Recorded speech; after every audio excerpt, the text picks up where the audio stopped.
მოგესალმებით სტუმრებს.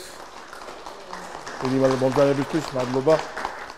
უკვე თავდება ეს სეზონი, ვთქვათ, ჩვენი გადაცემების ამ ზაფხულის შემოდგომაზე ვნახოთ რა ფორმატს მიიღებს ჩვენი გადაცემები. ერთგვარი შეჯამება ვიმყოფებით ჩვენ მინდა კიდე უთხრა მაყურებელს ქარხანა ბაგრატიონში, რომლის მფლობელია ლევან ვასაძე, მაგიტომ მინდა ხაზი გაუსვა, რომ გუშინში ერთი და მერვე შვილი და მინდა რომ მივილოცო და აში დაუკრა ანა დაარქვეს პეტრე პავლობას. დღეს მე მოვიწვიე მამები მოვიწვიე, პოლიტიკოსები მოვიწვიე და სამწუხაროდ შევეჩვიეთ უკვე ბოლო წლებია, რომ ვიღებთ ბევრ ძალიან ცუდ კანონს, ზოგს არც კი ვის კანონს ვიღებთ და ეხლა მივიღეთ ცნობილი ესეთი თემა, იუსტიცია იუნალური, რომელიც შეეხება პატარა ჩვენ შვილებს, ჩვენ ბავშვებს და თითქოს და ძალიან კარგი მიზანია, რომ იყოს ბავშვი დაცული და თუ თქვათ მშობლები დაუშვათ ან ჩაგრავენ ან ფიზიკურად ან რაღაც ცვავენ ან რაღაცა უნდა მათ ეს ბავშვი მოარიდო, გასაგებია ეს თემა, მაგრამ ეს არის გამოყენებული სამწუხაროდ და რაშია საქმე, ეს ყოველთვის იყო ადამიანი დაცული. აი მაგალითად თუ მშობელი ბავშვი ძალადობდა ფიზიკურად ან კრიმინალი იყო, ის ბავშვი დაცული იყო, მეზობელი უჩივლებდა, კანონი გაასამართლებდა და ეს სწორიც არის, მაგრამ ეხლა ესეთი ფორმა მიიღო ამან, რომ ამას უკვე წყვეტს არა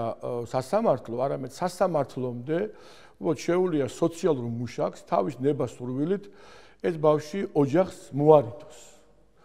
და ეს ყოველ სახიფათოა, იმიტომ რომ სოციალური მუშაკის ესე იგი კეთილსინდისრები დამოკიდებული, ეს ბავშვი უნდა წაიყვანოს, არ უნდა წაიყვანოს და ხდება ძალიან ბევრი სავალალო შედეგები და თან ეს არ არის ეს მიზანმიმართული ბრძოლა ოჯახის წინააღმდეგ. მე მინდა რომ ჩვენი გადაცემა ოჯახს მიეძღვნას, იმიტომ რომ ყველაფერი ეს დისკრიმინაციული კანონი, ეს იუსტიცია, ფემინიზმი არის ოჯახის წინააღმდეგ. ჩვენ გვესწრება ბატონი ზვია ტომარაძე, რომელსაც ბევრი აქვს ამ კუთხით ვთქვათ, გაგებული და შესწავლილი, ქონდა არაერთი სტატია, აგრეთვე ჩვენ ვიყავით ერთად რამოდენიმეჯერ პარლამენტში განხილვაზე და სამწუხაროდ არ მოგვიწია, იმიტომ რომ სულ გადაიდო, ბოლოს ჩუმად მიიღეს. მაგრამ ზვიაც აქვს ბევრი ინფორმაცია და მე მინდა მივცე მას პირველი სიტყვა, რომ მოგვიყვეს თუ რა სტადიაში საქართველოში და რა ხდება, რა კანონია ეს ახალი კანონი. მადლობთ, მოგესალმებით. ძალიან ბევრი საუბარია, ზოგს არ ეჩვენება და რაღაც ფანტაზიის ნაყოფი გონია ეს ჩვენი ესეთი შეშფოთებული საუბრები ამ თემაზე. ეს ძალიან დიდი საფრთხის შემცველი კანონთა კრებული მიიღეს და არა ერთი კანონი საქართველოს პარლამენტმა, სრულიად სამარცხვინოდ, ისეთივე წინ 0 წინააღმდეგობის ფონზე, როგორც ეს მოხდა ანტიდისკრიმინაციულ კანონზე. აი ახლა 22 ივნისს მესამე მოსმენით საქართველოს პარლამენტმა მიიღო სწორედ ის, რასაც ჩვენ უწოდებთ იუვენალურ იუსტიციას, ეს არის საკითხი, რომელმაც ძალიან ბევრი სოციალურად შეჭირვებული ოჯახი და არა მარტო სოციალურად შეჭირვებული ოჯახი გააუბედურა შვილების ჩამორთმევით. 22 ივნისს მიღებული ცვლილებებით, ესე იგი, პირველი სოციალურ მუშაკს მიეცა უფლებამოსილება ერთპიროვნულად გადაწყვიტოს მოძალადესგან ბავშვის გამოცალკევების საკითხი, ანუ გადავთარგმნოთ ეს არის, რომ ბავშვები ჩამოართვან ოჯახს, მშობლებს და მეორე მთავარი რაც არის, თუ კანონი გვეუბნება, რომ ძალადობა არ არის მხოლოდ ესე იგი ფიზიკური ძალადობა და ძალადობა არის ძალადობის ერთ-ერთი სახეა ასევე უგულებელყოფა. ხოლო ხომ წაგიკითხავთ თუ რა არის ეს უგულებელყოფა და როგორ განიმარტება კანონში. ესე იგი უგულებელყოფა კანონში განიმარტება როგორც მშობლის მიერ ბავშვის ფიზიკური, ფსიქოლოგიური საჭიროებების დაუკმაყოფილებლობა, საბაზისო განათლების უფლებების შეზღუდვა, საფრთხისგან დაუცველობა, აი ყურადღება მივაქციოთ, საფრთხისგან დაუცველობა, დაბადების რეგისტრაციის, სამედიცინო და სხვა მომსახურების სარგებლობისათვის აუცილებელი მოქმედების განახორციელებლობა. ნუ ჯერ ყველაფერს თავიდანვე რას ნიშნავს საფრთხისგან დაუცველობა. ძალიან ბუნდოვანი ტერმინია.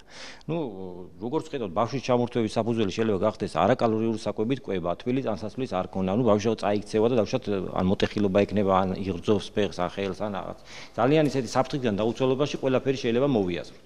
ეხლა მე ძალიან საინტერესო დოკუმენტი მაქვს, ეს არის ჯანდაცვის კომიტეტის თავმჯდომარის პირველი მოადგილის მირიან ციკლაურის, ესე იგი მირიან ციკლაურმა რა განაცხადა 2015 წლის 1 დეკემბერს. ეს ხდება სულ რაღაც ამ კანონის მიღებამდე 2-3 თვით ადრე.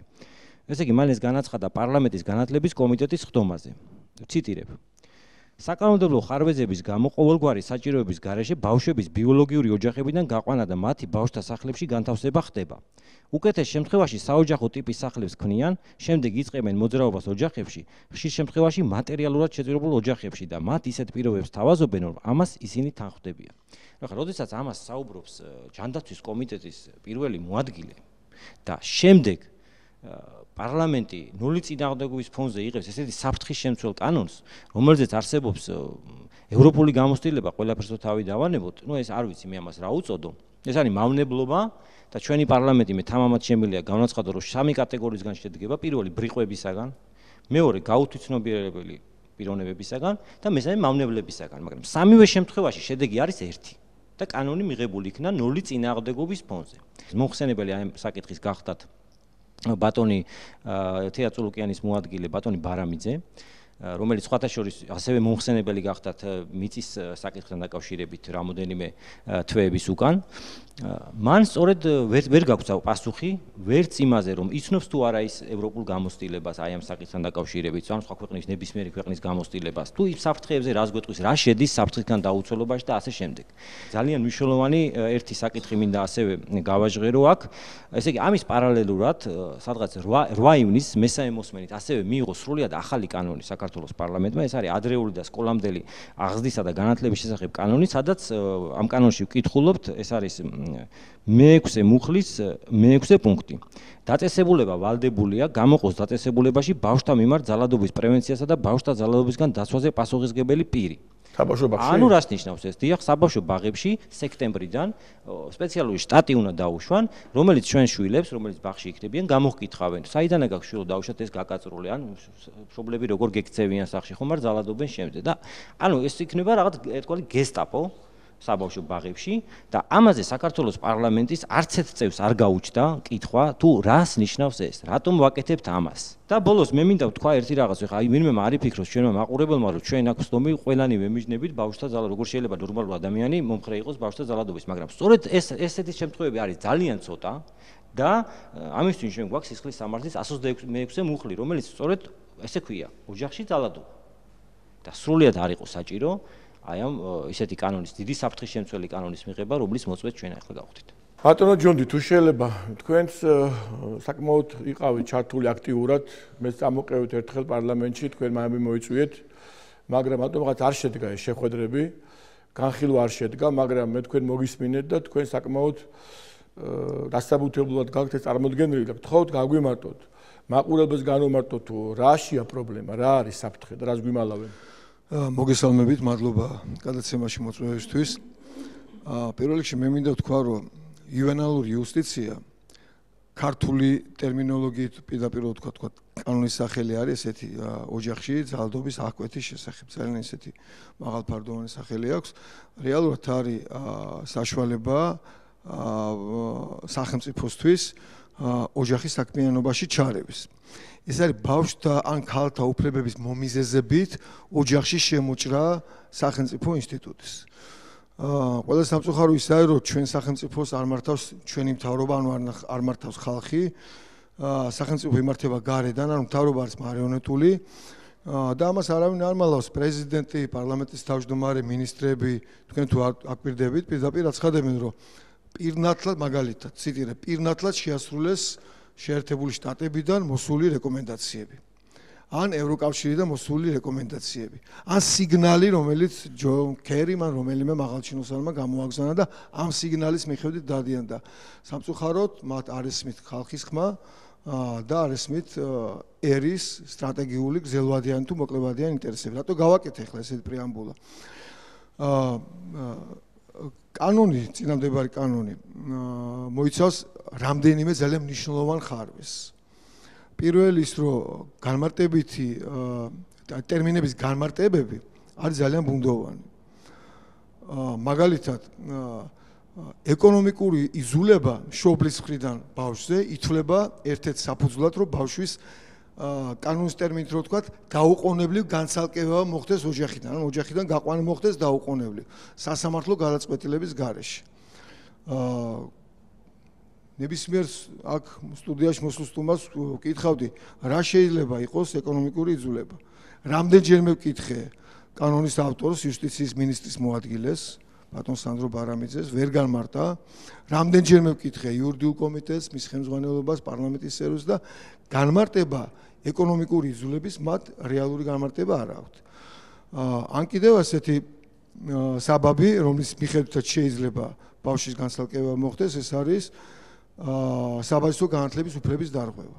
თუ მაგალითად სკოლაში შემოიტანენ გარკვეული ცხოვრების სწავლებას, მე ჩემს შვილს ასეთ გაკვეთილებს არ გაუშვებ. ეხლა სხვადასხვანაირად ერქვა სექსუალური აღზრდის გაკვეთილები, ეხლა დაარქვეს საგანი მე და საზოგადოება და ასე შემდეგ, მაგრამ შინაარსი ყველგან ერთ და იგივეა. ბავშვებს ასწავლიან ცხოვრების გარკვეულ წესს და რაც ყველაზე მნიშვნელოვანი და ტრაგიკულია, რომ გარყვნილების მიმართ შემგუებლობას. ხო, აი რომ შემგუებელი იყოს და არის თამაშები ესეთი ნაჩვენები, რომ მაგალითად ერთი შეიძლება იყოს ერთსქესიანი ოჯახიდან წარმოდგენილი, მეორე რაღაც კიდე სხვა, მე ხლა არ მინდა ამას დრო დავკარგო. მე ასეთ გაკვეთილებს ჩულს არ გაუშვებ და თუ რომელიმე სოციალური მუშაკი ან თუ იმეს უნდა ასე იგი დემონსტრირება ასე დროს კანონის ძალის და იზოლება თავისუფლად შეიძლება ეს გახდეს საფუძველი აი ამ მუხლის მიხედვით რომ მე დავარღვევ ბავშვის საბაზისო განათლების უფლება და შეუძლიას ასე იგი მოვიდეს ოჯახში შემოიჭრას ოჯახში სოციალური მუშაკი და ამ მიზეზით იქნეს ბავშვი განცალკევებული. მეორე ხარვეზე არის ის რომ განცალკევებაზე, ანუ ბავშვის ოჯახიდან წაყვანაზე ერთპიროვნულად იღებს გადაწყვეტილებას სოციალური მუშაკი სასამართლოს გადაწყვეტილების გარეშე. და განმარტებაც რა დროს შეიძლება მიიღოს სოციალურ მუშაკმა ასეთი გადაწყვეტილება არის საკმაოდ ბუნდოვანი. მოდიში პოლიცია ვალდებულია აღასრულოს დაუყოვნებლივ. კი, რა თქმა უნდა, სოციალურ მუშაკი თუ გადაწყვეტს, პოლიციელი ვალდებულია დაუყოვნებლივ აღასრულოს. და თუ წინააღმდეგობას გაუწევს, სისხლის სამართლის პასუხისმგებლობის საკითხი დგება. თუმცა გადაწყვეტილებას ჩვენ ვითხოვდით, რომ გადაწყვეტილება არ მიიღოს ერთპიროვნულად და მიიღოს პირთა ჯგუფმა. მხოლოდ იმ შემთხვევაში თუ კი ბავშვის სიცოცხლეს და ჯანმრთელობას საფრთხე ემუქრება. თუ მართლა ასეთი რამ არის ოჯახში და თქვათ პირთა ჯგუფი, თქვათ პოლიციელი, ექიმი, პედაგოგი, მეზობელი და სოციალური მუშაკი ყველა ერთად ადასტურებს, რომ ბავშვი არის ნაცემი და იმდენად ნაცემი, რომ შეიძლება თქვათ მის სიცოცხლეს არაკური აწეული უბრალოდ. აი ასე დროს შეიძლება რომ მართლაც რაღაცა გაუყოვნებლივ ზომები იქნეს მიღებული, მაგრამ ეხლა საბაზისო განათლების უფლების დარღვევისთვის ეკონომიკური იზოლება მაგალითად თქვენ თუ ბავშვს ეუბნებით რომ შენ ასე იგი სანამ გაკვეთ თუ მაღალი აკადემიური მოსწრება არ გიქნება შარვალს არ გიყიდი. ან ფსიქოლოგიური იზოლების განმარტება არის ძალიან ბუნდოვანი და ისიც ფსიქოლოგიური იზოლება თუ ეუბნებით რომ ეზოში შენ არ ჩახვალ სანამ გაკვეთილებს არ იცავ და მე ამ ინსტრუმენტებს მუდმივად ვიყენებ. თუ ეს არის იზოლება და ძალადობა, ეკონომიკურ იზოლებას, ანუ ეკონომიკურ სანქციებს თუ შეიძლება ითქვას, შვილის მიმართ მე ხშირად ვიყენებ და ნებისმიერი აღზრდის პროცესი ნებაყოფლობითი არასდროს არის აღზრდის პროცესი ყოველთვის მოიცავს გარკვეულ იზოლებას, იმიტომ რომ სწავლა არცეთ არ ჩარჩვენ არ გვიყვარდა რაღაცას ხან პედაგოგი გვაიძულებდა, ხან მასწავლებლებს ოჯახში გვაიძულებდნენ. ახლა იზოლებას რა თქმა უნდა არ გულისხმობს ანუ ოჯახის წინააღმდეგაა ეს კანონები, ხო? დაწერილი ვიღაც ხალხის მიერ. ეს კანონი არის პირდაპირ უნდა ვთქვათ, ეს კანონი არის ბავშვთა და ქალთა უფლებების მომიზეზებით ოჯახის საქმიანობაში, ოჯახურ ცხოვრებაში შეჭრის ინსტრუმენტი ხელისუფლებისთვის. ოღონდ კიდე ერთი ძალიან მნიშვნელოვანი მომენტი. როცა გადავფურცლე ეს კანონი ბოლოს, თვითები ავტომ წაიკითხა ბოლოს განმარტებითი ბარათი. და ესე იგი მითხრა რომ ესე იგი გადამეფუსლა ბოლომდე და იქ წერია ვინ მუშაობდა კანონზე. ჩამოთვლილი არის სახელმწიფოს ოფისი, შეერთებული შტატების საელჩო და ორგანიზაცია კარიტასი, კათოლიკური ორგანიზაცია, რომელსაც რაღაც ალბათ 500-600 შეიძლება რამდენი კათოლიკე ცხოვრობს საქართველოში. შეიძლება მათაც რაღაცა მოსაზრების გამოთქმის უფლება რა თქმა უნდა ყველას აქვს, მაგრამ ამ დროს მართლმადიდებელი ეკლესია 93% საერთოდ წარმოდგენა არ ქონდა თუ ასეთი კანონი მზადდებოდა. ამ დროს მიიღეს ერთხმად. რა საელჩოს ფუნქცია არის საკანონმდებლო ბაზაზე მუშაობა. მით უმეტეს ისე საკანონმდებლო ბაზაზე, რომელიც რეალურად ოჯახური ცხოვრების ტრადიციებს გვიდგენს, ოღონდ გადმოაქვს ის დაუწერელი ტრადიციები, რაც საუკუნეების განმავლობაში ჩვენი ეთნოფსიქოლოგიის, თქვათ, სარწმუნოების საძირკველზე შეიქმნა. ეხლა ამას საელჩოში ვიღაცა გვიდგენს, აზუსტებს და გადააკეთეს ქაღალდზე და რაც აბსოლუტურად დიამეტრალურად წინ. ანუ ადრე ვიზახოთ, სახში ხო არ გვივარდებიან, რა გიდა გვივარდებიან სახში გამოდის. ეს პირდაპირ სახში შემოვარდნას ნიშნავს და პირდაპირ გეტყვით, რომ ეს არის ეგრეთ წოდებული LGBT და ზოგადად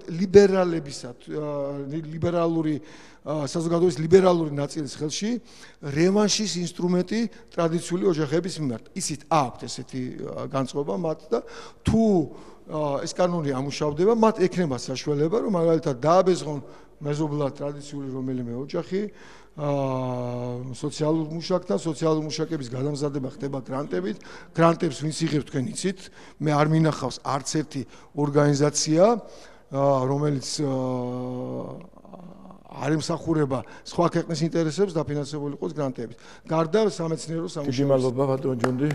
ჩვენ გვესწრება ერთ-ერთი ქალბატონი, მე ესეთი ინფორმაცია მაქვს, რომ ჰოლანდიაში ცხოვრობდით თქვენ და მოსაყოლო, წოდი მის თვალწინ ხდებოდა ეს ბავშვების ექსპროპრიაცია, ჩამორთმევა, წაყვანა და მე წლების მანძილზე ცხოვრობდი ჰოლანდიაში და ურთიერთობა მქონდა ემიგრანტებთან, ყოფილ საბჭოთა კავშირის ქვეყნიდან უფრო მეტი კონტაქტები მქონდა, იმიტომ რომ მართლმადიდებლები იყვნენ ისინი და ერთად ვიკრიბებოდით მართლმადიდებელ ეკლესიაში. და იყო ერთი ფაქტი ასეთი, ერთი იყო რუსი ტანია ერქვა სახელად, მოსკოველი ქალი იყო, რომელსაც ყავდა 2 შვილი. უფროსი იყო შავკანიანისგან და მეორე იყო ჰოლანდიელისგან ყავდა ეს ბავშვი. უფროსი იყო 8 წლის, მაგრამ აი როგორც აი ქართველი ბავშვები არიან ცელქები, ზოგიერთ ზედმეტად ცელქი, აი ამ კატეგორიაში გადიოდა და არავითარი იმას ჩვენს პირობებში, ქართულ პირობებში იმას არავითარი პრობლემა არ ქონდა უბრალოდ. იქ კიდე დაასვეს თვალი, რომ ამას სჭირდება რაღაც დეპრესანტები, ანტიდეპრესანტები თუ რაღაც ტაბლეტები, ამას უნდა დამამშვიდებლები, ამას უნდა ეს დედამისი წინააღმდეგი იყო ამისი, რომ არ მინდა ბავშვი რომ წამლებზე დავსვაო. ნუ ასე იყო თუ ისე იყო, ამას ჰქონდა ტელეფონი რაღაცა, ისაც უკავშირდებოდა ეს ბავშვი იქ ვიღაც ორგანიზაცია, არ ვიცი რა ქვია, ამას ზუსტად ვერ გეტყვით. და რამდენჯერ მოვიდნენ შესამოწმებლად და ეს ბავშვი ახლა მართლა იყო თუ არა ასე შეზღუდულობაში. ნუ ასე იყო თუ ისე იყო, ეს ბავშვი წაართვეს ამ ქალს, ეს უფროსი ბავშვი. ესე იგი გაურკვეველი მიმართულებით წავიდა. წლების მანძილზე ეძებდა ეს ქალი ამ მიესამართ, სად შეიძლებოდა ენახა ეს ბავშვი და 1000 რაღაცა გაუგებრობის იყო. მე მისცეს უფლება რომ წელიწადში ერთხელ ენახა ეს ბავშვი, არა თუ თვეში ერთხელ, იმიტომ რომ ესო ბავშვისო ფსიქიკაზე მოქმედებს რომ დედას რო ნახავსო, მე განშორება უჭირწო. ნუ ასე იყო თუ ისე იყო, ეს ქალი შეეჩვია ამ საშინელებას, რომ წელიწადში ერთხელ ქონდა უფლება ბავშვის ნახვის, მე ბავშვი ძალიან ნანობდა იმას, რომ ტელეფონზე რეკავდა და დედამისზე რაღაც აუგებს ლაპარაკობდა, ძალიან განიცდიდა, მაგრამ უკვე ამას ვერაფერი ვერ შველოდა. ესე იგი, არავით არის სასამართლო, ნუ რაღაცა სასწაული ეს იყო ჯების აღმართული. ეხლა გადის ცოტა ხანი და ის ამ ტანიას მოვიდა რაღაც კამათი თავისავე მოსკოველ მეგობართან და იმ მეგობარმა უბრალოდ ამ გაბრაზებულმა დარეკა პოლიციაში, რომ ეს ისაუვასო ეს ექცევა ბავშვი და იმ ღამესვე, ერთ ღამეში, ყოველგვარი გაფრთხილების გარეშე შემოარტყეს ამ სახლს პოლიციის კორდონით, რა ვიცი რა ქვია მობედურებას და არავითარი კომპრომისი არ გა ბავშვი გააღლიტეს ამ ქალს და წაიყვანეს. მოკლედ ეს იყო ყველასი ჩვენი ტრაგედია და გაურკვეველი მიმართულებით ეძებდა ეს ქალი წლების მანძილზე, ეს ხდება დაახლოებით 2010-11 წლებში. ვერაფერი ვერ გაიგო, არც უფლებას აძლევდნენ რომ ენახა შვილი რაღაცა და ესე იგი ხან ვიღაცა ეტყოდა იქ ნახეთ ეს ბავშვი, ხან ისე დარბოდა რაღაც საშინელ, ეხლა ზროანტელს მგრის ეს ამ ამბის გახსენება. ეს მოხდა ჩვენს თვალწინ იქ ჩვენ ახლა ძალიან განვიცდით ამ. რა ვიცი, მეტი ვარესი რა უნდა იყოს, უბრალოდ ჩვენ რომ ნახულობ ტელევიზორში, გვესმის ჰოლანდიაში რაღაც გონია რომ არ შეგვეხება ჩვენ რაღაც სხვა ქვეყანაშია და აქაც რომ მიიღეს ეს კანონი, შეიძლება ეს ხვალ მოხდეს ჩვენთან. მამა დავით ხოლმე ისაკაძეს, მამა დავით, თქვენ დიდი მადლობა მობრძანთ პირველ რიგში თქვენი მრევლით, თქვენი მამებითაც გვესწრებიან კიდე სხვაებიც და თქვენ ასე თქვა ფრონტია გახსნილი. ერთ ფრონტზე არის ეს საკმაოდ დიდი ფინანსები, საკმაოდ დიდი ძალა, რაღაც ოკუპაცია და არის მორეხური ფრონტის სულიერი. მამა დავით, თქვენ ამ ფრონტს წარმოადგენთ სათავეში და ერთ-ერთი წარმართული ბრძანდები და თხოვთ რომ თქვენ ბრძანდოთ თქვენი სიტყვა. პირველი სხეულისა მოგესალმებით ყველას. მოგილოცავთ დღევანდელ დღეს სვეტიცხოვლობას, ასევე ბატონ ლევანს მივულოცავ მერვეშვილის შეძენას. ერთმან დაუწევს და აკურთხოს მისი ოჯახი.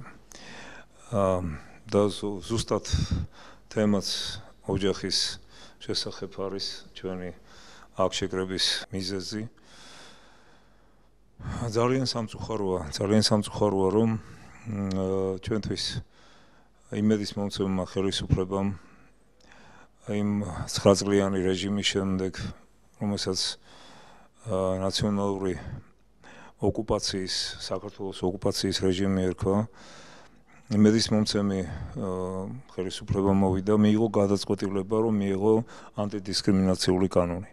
ეს ძალიან სამწუხარო იყო ჩვენთვის და ამის შემდეგ კიდევ დგება უკვე საკითხი, როდესაც იუვენალური იუსტიციის კანონში ცვლილებები შედის ესეთ საკითხზე, რომელიც 2006 წელს სააკაშვილის ხელისუფლებამ მიიღო. იქ არის საბაზისო განათლების შესახებ საუბარი არის ასევე ფსიქოლოგიური და ეკონომიკური ფაქტორების შესახებ, მაგრამ დღესდღეობით კიდევ უფრო განივცო და განიმარტა ეს საკითხი ისე, როგორც აი აქ დამსწრე საზოგადოებამ წარმოაჩინა და მე რა თქმა უნდა ჩემს გულის ტკივილს უერთებ ამ ასეთ ქმედებას ხელისუფლების, რომელსგანაც მე ნამდვილად არ ველოდე ამას. ეხლა რა შეიძლება, რა ხიფათები, რა რისკები არის ჩვენს წინაშე, ჩვენი ოჯახების წინაშე. ყველას ჩვენ ყავს შვილები. თქვენს რა შვილი გაქვთ ხომ ამოდავთ? მეც რა შვილი მყავს კი და ყველას ყავს შვილები და თითოეული ჩვენი ქართული ოჯახი არის ჩვენი ოჯახი იგივე და ბუნებრივია ესეთი მცირე რიცხოვანი ერი, როგორც საქართველოა, ყველანაირად ვცდილობთ, რომ ყველაფერი გავაკეთოთ იმისათვის, რომ არ დაგნინდეს, არ დაამცირდეს ჩვენი ქვეყნის ასე თქვათ ინტერესები, მისი სოციალური თუ ასე თქვათ პოლიტიკური სახე, იერსახე. იმიტომ რომ ძალიან ცოტანი ვარ და ბუნებრივია, რომ გვაწუხებს და გვტკივა და მით უფრო ზნეობრივი და სულიერი საკითხები. ამ საკითხში ბუნებრივია ჩვენ სასულიერო პირები მონაწილეობთ, იმიტომ რომ ჩვენც აი თქვენ სწორად აღნიშნეთ, შვილები ყავს. სხვას რო თავი დავანებოთ, რომ მრევლი ყავს, ასევე ჩვენ ყავს საკუთარი შვილები და ბუნებრივია, რომ გვაწუხებს ეს საკითხები. როგორ განივრცობა, განიმარტება ჩვენი ქვეყნის მომავალი. როცა ესეთ კანონმდებლობას ღებულობს ქვეყანა, სახელმწიფო, აქედან გამომდინარე უკვე ოჯახის თვითონ ტრადიციული ქართული ქრისტიანული ოჯახის ინტერესები იმცრობა, კნინდება, უგულებელს ყოფა ხდება ჩვენი ტრადიციების იმღერებულობების, რომელმაც ჩვენი დღევანდლამდე აქამდე მოგვიყვანა. რა რისკები ამასთან დაკავშირებით? აი თქვენ სწორად აღნიშნეთ აქ, რომ ამ ცვლილებებში არის ესეთი ფაქტორები შემოტანილი კანონში. საბაზისო განათლება.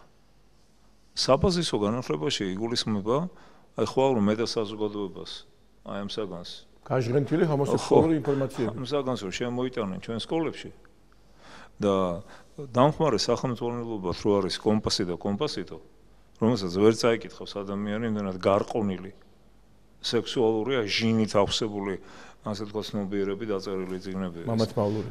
მამათმავლური და ნუ რა ვიცი, საშინელება, ხო? ამას რომ შემოგიტანენ სკოლებში უკვე. უნებრივია რომ ბავშვს არ გაუშვებ ეს გაკვეთილზე, ხო?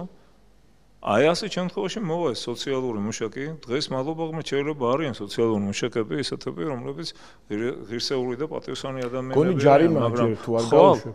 ხვალ ჯარიმაა და შემდგომ კათრევენ. ხვალ შემოვლენ თინეიჯერები, ესე როგორც არასამთავრობო ორგანიზაციები არიან, ხა საქართველოს და საზოგადოება, ღია საზოგადოება, გამჭვირვალეობა და სხვა, რა ვიცი ხა, რამდენი არიან ორგანიზაციანი და სამგანციანი ესეთი არასამთავრობო ორგანიზაციები, რომლებიც ფაქტიურად ანგრევენ ფუნდამენტულ, ასე ვთქვათ, მთლიანობას ჩვენი ქვეყნის, ჩვენი სულიერი ცხოვრების. ესენი ფინანსდებიან უცხო ქვეყნებიდან და ებრძვიან ქართულ ცნობიერებას, ტრადიციებს და ღირებულებებს, ჩვენს სარწმუნოებას ებრძვიან. აი ასეთი ადამიანები შემოგვეჭრებიან ჩვენ ოჯახში და ისინი დაგვინდობენ? წაგვართმევენ ამ ბავშვებს. თქვენ გაჩვენეთ კადრები აქვს და ჩვენ დავინახეთ ეს და ვიცით ეს ყველაფერი, რაც ხდება ევროპაში, ამერიკაში. ამას გაგვიკეთებენ ჩვენც ცოტა ხანში. და ამ კანონს, ასე ვთქვათ, აგვიფრიალებენ წინ. ეხლა მე მქონდა იურისტებთან შეხვედრები და მინდა იურიდიულად უბრალოდ მოგაწოდოთ ინფორმაცია, რომ ეს თვითონ კონსტიტუციას ეწინააღმდეგება რა კანონიც ამათ მიიღეს. კონსტიტუციას და ჩვენ ვაპირებთ საკონსტიტუციო სასამართლოში სარჩელის შეტანას ახლა. აი წაგიკითხავთ. მე 40-ე მუხლი კონსტიტუციის. ეგეც მაგათია უგონ სასამართლოს. მე უბრალოდ სარგებლობ იმ კანონმდებლობით, რაც დღეს ჩვენ გვაქვს. ისინი როგორ მოიქცევიან, თუ თავიანთ დაწერილ კანონებსაც ასე ვთქვათ, უგულებელს ყოფენ, ეს მათ წინდეს იყოს. მე მათ კანონებს გიკითხავთ ახლა. ადამიანი უდანაშაულოდ ითვლება, ვიდრე მისი დამნაშავება არ დამტკიცდება კანონით დადგენილი წესით და კანონიერ ძალაში შესული სასამართლოს გამამტყუნებელი განაჩენით. მეორე, არავინ არ არის ვალდებული ამტკიცოს თავისი უდანაშაულობა ბრალდების მტკიცების მოვალეობა ეკისრება ბრალმდებელს. მესამე, დადგენილება ბრალდებულის სახით პირის პასუხისგებაში მიცემის შესახებ საბრალდებო დასკვნა და გამამტყუნებელი განაჩენი უნდა ემყარებოდეს მხოლოდ უტყუარი მტკიცებულებებს. ყოველგვარი ეჭვი, რომელიც ვერ დადასტურდება კანონით დადგენილი წესით, უნდა გადაწყდეს ბრალდებულის სასარგებლოდ. ბავშვს გართმევენ. აი შემოდის სოციალური მუშაკი და ამბობს. ხო მე მქონდა შეხვედრები ჟურნალისტებთან, არაერთ ასე ვთქვათ, უფლებადამცველთან და ისინი ამბობენ, რომ უკიდურეს შემთხვევაში. ვეკითხები, რას ნიშნავს უკიდურესი შემთხვევა? ზღვარი სად გადის? ვერავინ ვერ მიხსნის ამას. ამ დროს ბავშვს მართმევენ. მიყავთ ბავშვი და შემდეგ მე უნდა წავიდე და ვამტკიცო ჩემი უდანაშაულობა. ანუ რომელიც ეწინააღმდეგება კონსტიტუციას. სასამართლომ უნდა წარმოვიდგინოს, რომ მე ვარ დამნაშავე ბავშვის წინაშე. მაშინ კი და ასეთ შემთხვევაში მათ აქვთ უფლება, რომ წაიყვანონ ბავშვი. გესმით? რაზეა საუბარი? ანუ პარლამენტმა მთლიანად დაარღვია კონსტიტუცია. ამიტომ შეგვაქვს ჩვენ ახლა სარჩელი საკონსტიტუციო სასამართლოში. ეს ერთი. მეორე, ფსიქოლოგიური ფაქტორი. ბავშვი წამართვეს. სანამ სასამართლო მიიღებს გადაწყვეტილებას, ბავშვს რა ემართება, მე რა მემართება. ამაზე ფიქრობენ? ფსიქოლოგიური ფაქტორი. რას აკეთებენ? ესენი არიან ჯალათები. აი ამ სადიზმს, ამ ჯალათობას ხელი მოაწერა პარლამენტის ყველა იმ წევრმა, რომელიც კმამისცა ამ კანონის დამტკიცებას. იმ უფლებებით, როგორც ეს კანონპროექტშია მოცემული, კიდევ იმიტომ არის კატეგორიულად დაუშვებო, რომ ამით იქმნება ოჯახებზე ზემოქმედების მეტად მძლავრი იარაღი. გესმით? ხვალ პოლიტიკური ფაქტორი გახდება ეს. ადამიანს აქვს, თქვათ, რაღაც პოლიტიკური სიმპათია, ანუ თუ იმ პარტიის მიმართ. და დაინახეს ეს სიმპათია. ამ დროს ეს კანონი ეხმარება ხელისუფლებას იმაში, რომ ზეწოლა მოახდინოს იმ ოჯახზე. და ბავშვი დაემუქროს. გესმით თქვენ, რა ხდება? მე მინდა მივესალმო ბატონ ავთანდილს, მშობელთა კავშირს, რომელმაც დიდი მადლობა გადაუხადო საზოგადოების სახელით. უნდათ ამდენი წელია აი ამ ლიბერალიზმია თუ ეს ფაშიზმი თუ რაც არა შემოვიდა ამას წინ ებრძვის. ის მოიცავს მშობლებს, როგორც მგლებს, ისე ერის ხალხს. დიდი მადლობა კიდევ ერთხელ ეთერში მობრძანდი და გთხოვთ გითხრათ თქვენი სათქმელი. გმადლობთ, მოგესალმებით, მივესალმები ჩვენს მაყურებელს, მენელს. ამ გადაცემის სახელდება, რომ ჩვენ ოჯახის პრობლემატიკას ვიხილავთ, ნამდვილად მართებულია. ეს კანონი არის ერთ-ერთი იმ კანონთა ჯაჭვში, რომლის მიზანი პირდაპირ არის ოჯახის წინააღმდეგ მიმართული. მე მინდა ჩემი სიტყვა დავიწყო სერაფიმ როუზის ცნობილი გამონათქვამის პერიფრაზით, რომ ახლა გაცილებით უფრო ცუდად არის საქმე, ვიდრე ჩვენ გონია. რას გულისხმობ ამაში? რომ სოფლიო დემონიზაციის პროცესი ძალიან შორს არის წასული. და ჩვენ ამას ვერ აღვიქვავთ იმ დონეზე, როგორც საჭიროა. მეორე ის, რომ სამწუხაროდ უკვე შექმნილია ძალიან მძლავრი მექანიზმები, ბერკეტები, ამ კანონების სახით, სხვადასხვა ინსტიტუციების სახით, რომლებიც ახორციელებენ იმ მიზნებს, რაც ამ მსოფლიო ელიტამ, პოლიტიკურ ელიტამ დაისახა მიზნად. პირველი ძირითადი სამიზნე, რა თქმა უნდა, არის ოჯახის ნგრევა.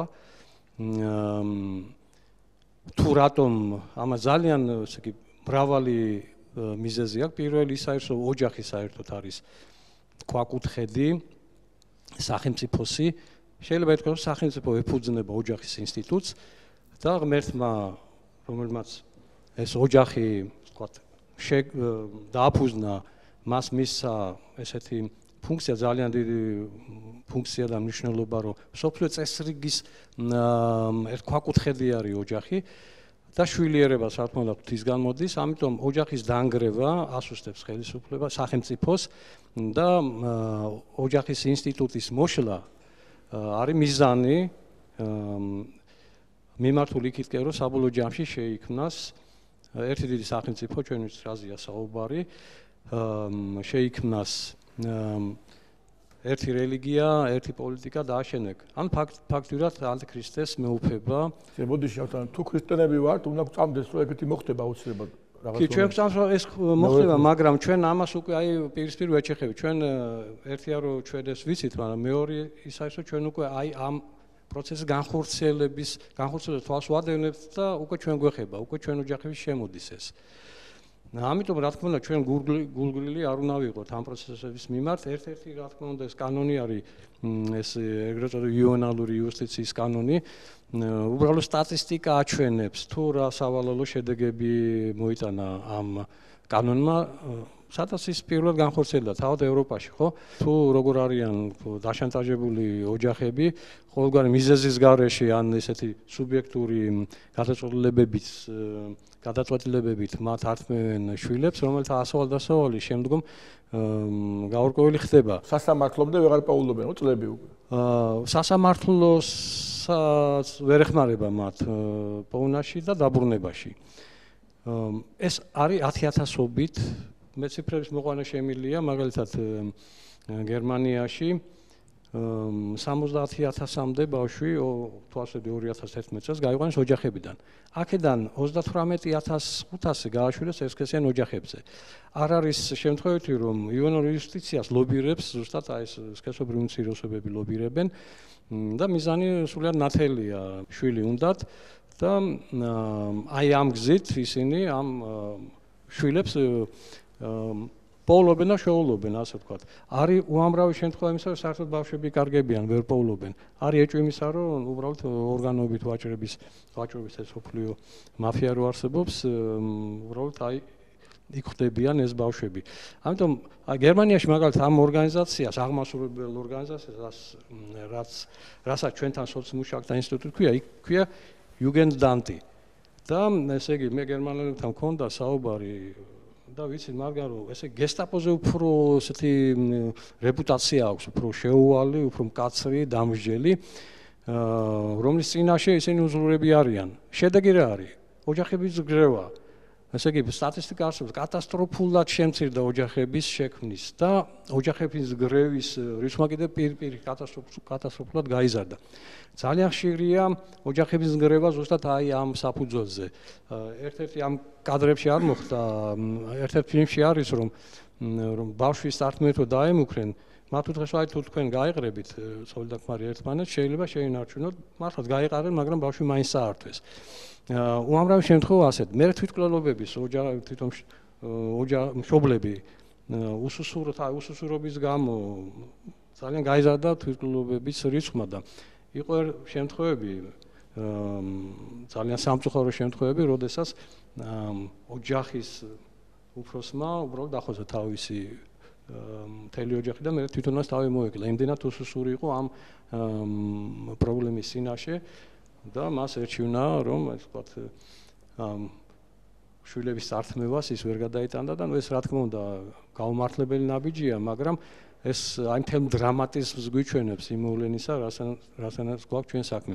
და მეორე კიდე სტატისტიკა აჩვენებს, რომ ბავშვთა დანაშაულ ანუ კრიმინალმა, არასოდეს კრიმინალმა პირიქით იმატა ეს ხო იუნალური ინსტიტუცია ხო არის არასრულწლოვანთა მართლმსაჯულება, მათ შორის შედის ამ კრიმინოგენური სიტუაციების შემცირება. ხო პირიქით მოიმატა სკანდინავიის ქვეყნებში ეს არის ყველაზე არაკრიმინოგენური ქვეყნები. 20 ჯერ გაიზარდა არასრულწლოვანთა დანაშაულებებმა ზუსტად ამ იუნალური იუსტიციის ამოქმედების მერე 20 ჯერ. 10-15% და 30%-იც კი არის რაც კატასტროფაა ხოლმე. 2000%. ჩვენ 2000 წელს წიგნი გამოვეცით, სადაც მათვე პროგნოზებით, იმიტომ მათ იცოდნენ თქვათ რა მექანიზმი შექმნდნენ, მათვე პროგნოზების მიხედვით 2050 წელს ოჯახის ინსტიტუტი როგორც ასეთი უკვე აღარ იარსებდეს. ეს არის მათი მიზანი. ამიტომ ჩვენმა მოსახლეობამ ეს უნდა გააცნობიეროს, რომ ეს რეალური საფრთხეა. რეალური საფრთხეა. და ნუ ეგონება ნუ რა ვის რომ მას არ შეეხება. აუცილებლად შეეხება ყველას. იმიტომ მიზანი რა არის? მიზანი ვიცით რა არის? ოჯახების გრევა, აქედან გამომდინარე სახელმწიფოების გრევა და ერთი მართლობის ქვეშ მოქცევა და ჩვენი მომავალი თაობის აღზრდა არის ძალიან მნიშვნელოვანი საკითხი. უბრალოდ ვერ ვხედავთ დროის სინცირის გამო, შემდგომ ამ ბავშვების აღზრდა, რეკრუტირება როგორ ხდება, საფრთხება რა ორგანიზაციები როგორ ხდება. აი ისეთი მომავალი თაობის აღზრდა, რომელიც მიესალმება ანტიქრისტეს და ამას ერთ-ერთი მიზანი ესეც არის აი ამ ასეთი იუსტიციის. მამა დავით, თუ შეგიძლიათ თქვენ გითხრათ, ნუ თქვენი ნება რა თქვით, მაგრამ მაინც ეკლესიურად ღმერთის წინაშე რა ბრძოლა ეს რა ხდება? მოგესალმებით პირველ რიგში და მე მინდა მოგიყვანოთ ისტორიიდან მაგალითი. რუსეთის იმპერია იყო მართლმადიდებლური სახელმწიფო. რევოლუციამდე. მოსახლეობის აბსოლუტური უმრავლესობა იყო დაკავშირებული ან მონასტერში ყავდა შვილი, ან ბიძაშვილი, ან მეზობელი. მთელი იმპერია ცხოვრობდა, თქვათ, ქრისტიანული სულ. საქართველოს ჯერ მარტო 34 თუ 35000 მონოზონი იყო 2 მილიონი ხალხში. და როდესაც დაიწყო ეს სამოქალაქო ომი, პირველი მსოფლიო ომი, 10 მილიონი კაცი დაიღუპა რუსეთის იმპერიაში. საფრანგეთის მოსახლეობა დაახლოებით იყო 30 მილიონამდე მაშინ, არც კი. 10 მილიონ კაცს დარჩა დაახლოებით 10-15 მილიონი უპატრონო ბავშვი.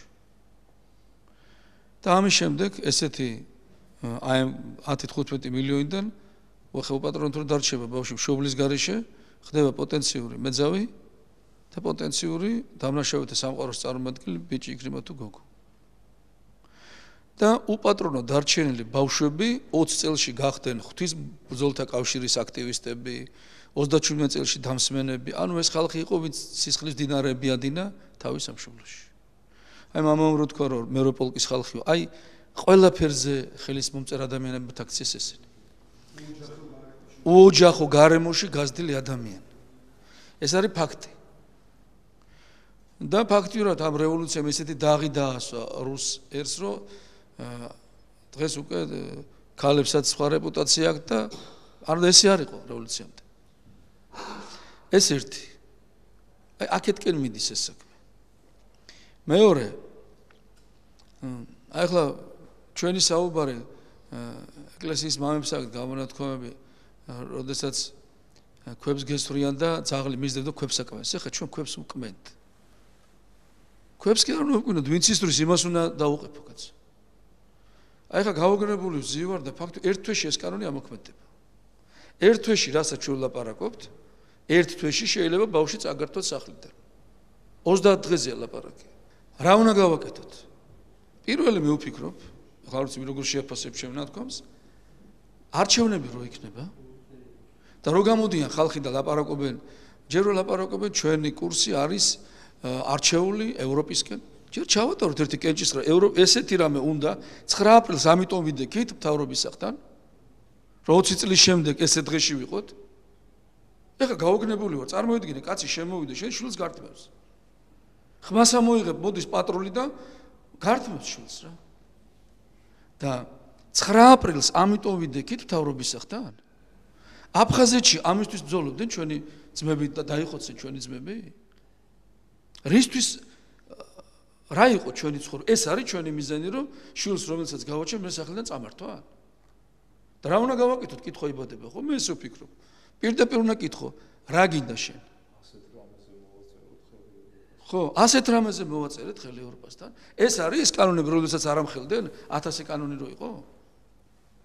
ეს არის. მე ვფიქრობ, ეხლა არჩევნების დროს პირდაპირ უნდა კითხო, ვინც არ უნდა იყოს ჩვენი მომავალი ევროპისკენ არის, უნდა კითხო, შენ თანახმა ხარ ამ კანონის თუ არა?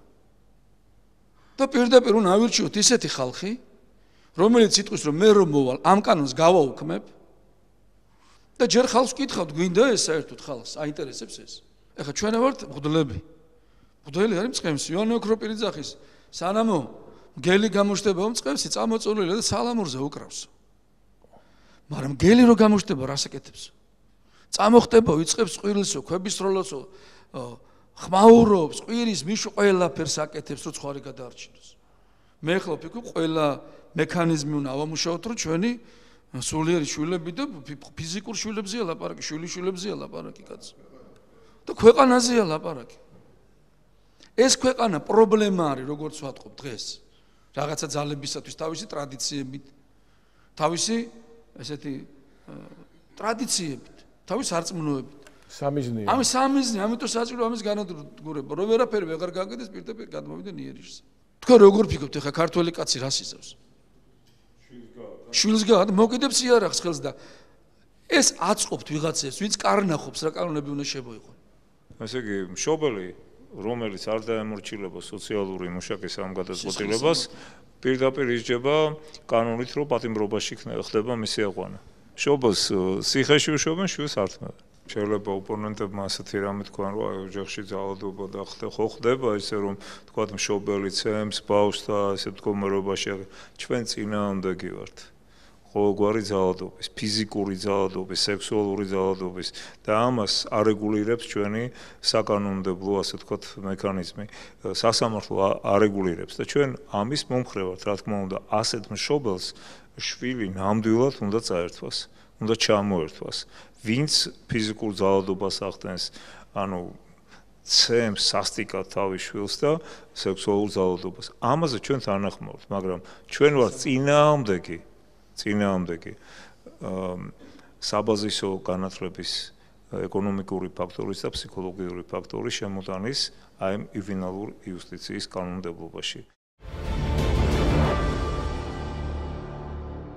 ბატონ დიმიტრი, თქვენ ახლა ვიცით რომ არჩევნებში იყრით კენჭს, მინდა შევაფასოთ, კითხოთ, აი ახლა ბევრი პარტია იბრძვის, მრავალრიცხოვანი პარტიებია, ხალხს ინფორმაცია არ აქვს, იმიტომ რომ mainstream ტელევიზიები ამას არ აჟღერებენ, არ ახმაურებენ, ხალხმა არ იცის რა ხდება, შეიძლება ხალხი კვლავ მოწყვილდეს, მაგრამ თქვენი გათვლებით, თქვენ ხედავთ იმ ძალებს, ან ერთიან ან ცალ-ცალკე მაინც, ვინც აი ამ სამარცხინო კანონებს გააუქმეს პარლამენტში. დღემდე ჩვენ ნახეთ პარლამენტში ერთგულოვნება რაღაც მონური, რა ვიცი, ვის მიმართ და ნოლის წინააღმდეგ მიიღება საშტელი კანონების, კაცობრიობის წინააღმდეგ და გვაქვს იმედი, რომ მომდევნო პარლამენტში რაღაც ძალები არსებობს, რომელიც ამას შეეწყვეტენ თქვენი აზრით.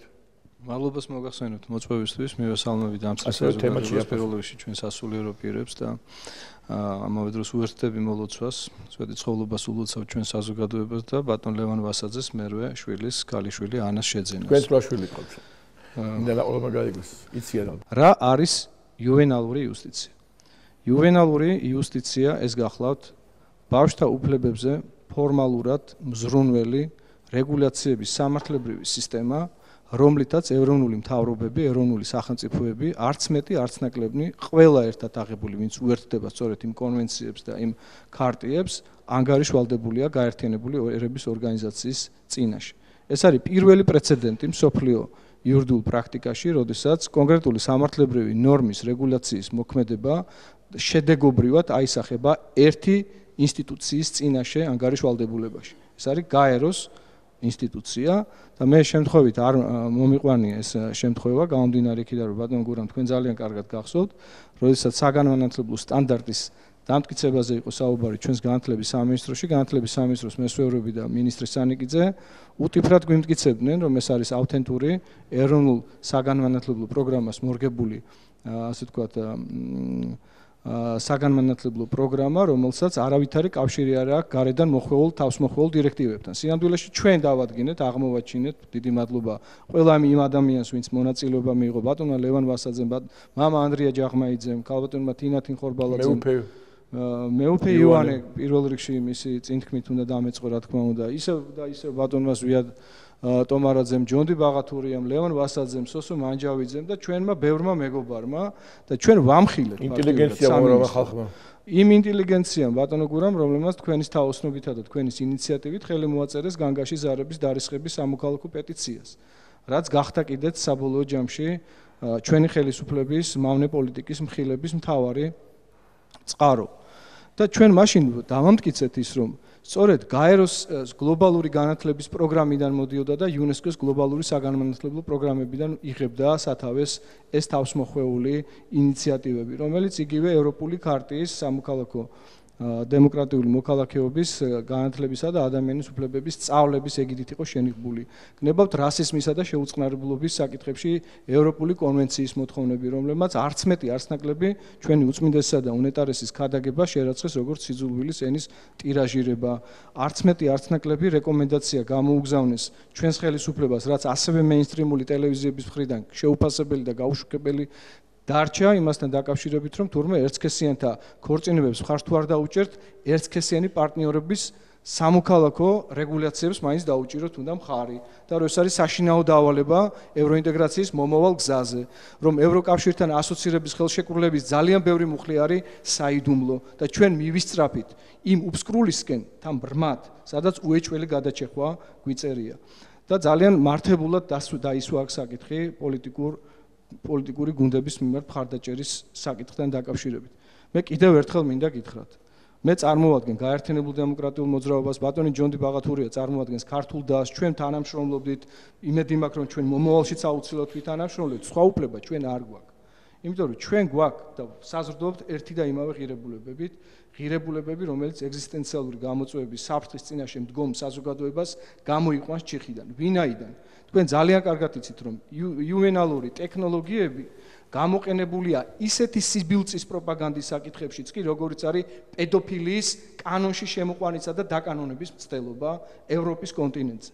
ისეთი ბილწი რეგულაციების კანონიზაციისთვის, როგორიც არის მაგალითად ის, რომ ევროკომისიაში, ევროკავშირის იურიდიულ სივრცეში მზადდება კანონი, რომლის თანახმად მშობლებს უფლება ეკრძალებათ, თქვათ, ჰორმონალური გადახრის არსებობის პირობებში მიმართონ ექიმს, რომ შემდგომში მოახდინონ კორექტირება ბავშვის ორიენტაციასთან დაკავშირებით, ჯანსაღ ორიენტაციასთან დაკავშირებით. ეს ხომ ყველაფერი ჩვენს გვერდით ხდება და ჩვენ ნებაყოფლობით მივისწრაფით, ბრმად მივისწრაფით ასეთი ეგრეთ წოდებული ოჯახისკენ. მაშინ, როდესაც არსებობს შესაძლებლობა გამოვიდეთ ეროვნული ინტერესებიდან. მაშინ, როცა არსებობს ჯვარსახოვანი პოლიტიკის გატარების რეალური პირობა იმ გეოსტრატეგიულ ვითარებაში, როდესაც საქართველოს დასავლური რაციონალიზმისა და აღმოსავლური სიბრძნის გზაჯვარედინზე მყოფი უნდა საზრდოობდეს არა დასავლეთის ინტერესებით და მაამებლური პოლიტიკით, არამედ ასევე თანაბრად აღმოსავლეთის, ჩრდილოეთისა და სამხრეთის.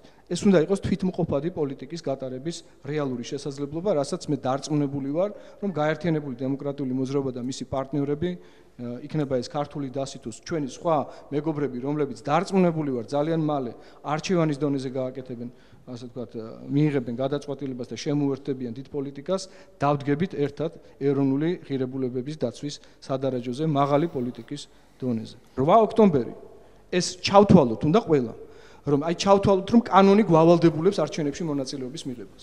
არავითარ შემთხვევაში არ შეიძლება სახში დარჩენა.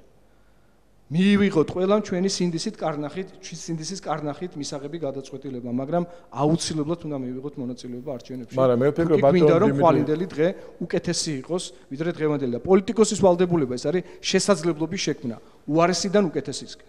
და ასეთი შესაძლებლობის ფაქტის წინაშე ჩვენ ვდგევართ და მოგვეცით შესაძლებლობა გამოვიყენოთ, ესე ვთქვათ, თქვენი დაკვეთა, მე მიმართა ამ შემთხვევაში საზოგადოებას და აღვასრულოთ ის, რომ წინ აღუდგეთ ასეთ მავნე რეგულაციების მოქმედება საზოგადოების საზიანოდ მომავალში.